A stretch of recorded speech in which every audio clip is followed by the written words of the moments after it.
કોર્ટે મૃતકના પરિવારજનોને પોસ્ટમોર્ટમની સીડી નહીં સોંપવાનો આદેશ કર્યો છે। પોલીસ કસ્ટડીમાં મૃત્યુ પામેલા કેતન પટેલનું 2 વાર પોસ્ટમોર્ટમ કરવામાં આવ્યું।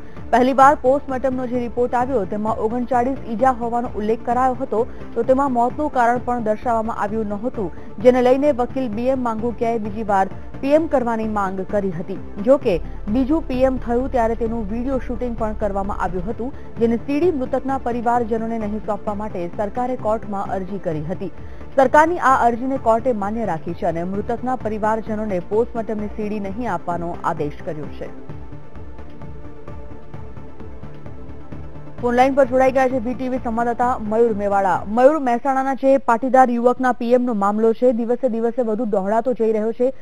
PM જે કરવામાં આવ્યું છે તેની સીડી હવે પરિવારજનોને આપવામાં નહીં આવે તેવી અરજીને સ્વીકારી છે કોર્ટે। શું વિગતો સામે આવી રહી છે અને ત્યારબાદ પરિવારજનોની કોઈ પ્રતિક્રિયા સામે આવી છે કે કેમ?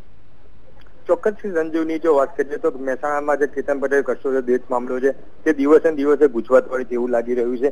શુક્રવારના દિવસે કોર્ટ દ્વારા જે આદેશ કરવામાં આવ્યો હતો કે સોમવારે ઉઘડતી કોર્ટે 11-12 વાગ્યાની આસપાસ જે PM કરવામાં આવ્યું હતું તેની સીડી જે કેતન પટેલ છે તેના પરિવારજનોને આપવામાં આવશે।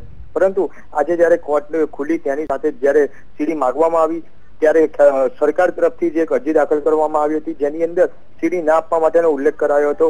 ખાસ મહત્વની જો વાત કરીએ તો NHRC નો જે નિયમ છે તે નિયમ પ્રમાણે આ અરજી દાખલ કરાઈ છે, જેને લઈને કોર્ટ દ્વારા પહેલા જે અરજી છે તે ખારીજ કરવામાં આવી હતી, ત્યારબાદ ફરીવાર આ અરજી કરાઈ હતી અને ત્યારબાદ કોર્ટે આ અરજી માન્ય રાખી છે અને તેને લઈને હવે 16 જૂનના રોજ આ અરજી ઉપર વધુ સુનાવણી રાખવામાં આવી છે। એટલે કહી શકાય કે હવે 16 જૂન સુધી જે કેતન પટેલ કસ્ટોડિયલ મામલો છે તે ખેંચાઈ રહ્યો તેવું દેખાઈ રહ્યું છે। પરંતુ જે તેનો પરિવાર છે તદુપરાંત BM માંગુકિયા જે અહીં પાટીદાર સમાજના અગ્રણી તરીકે આગળ હાજર છે તેમને અત્યારે એક ફરિયાદ ડ્રાફ્ટ કરવામાં આવી રહી છે અને જે ફરિયાદ છે તે આજે આપવામાં આવે તેવી એક શક્યતા દેખાઈ રહેલી છે। સંજીવની, આભાર।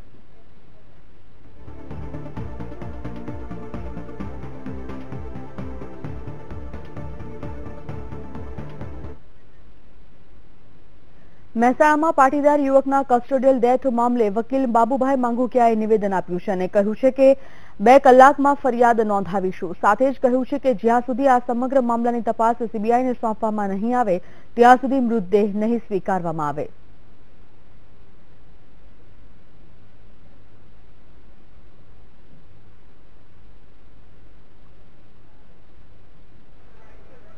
એનાથી અમે ગુજરાતના વ્યવસ્થા તંત્ર ઉપર સંપૂર્ણ વિશ્વાસ ગુમાવી ચૂક્યા છીએ।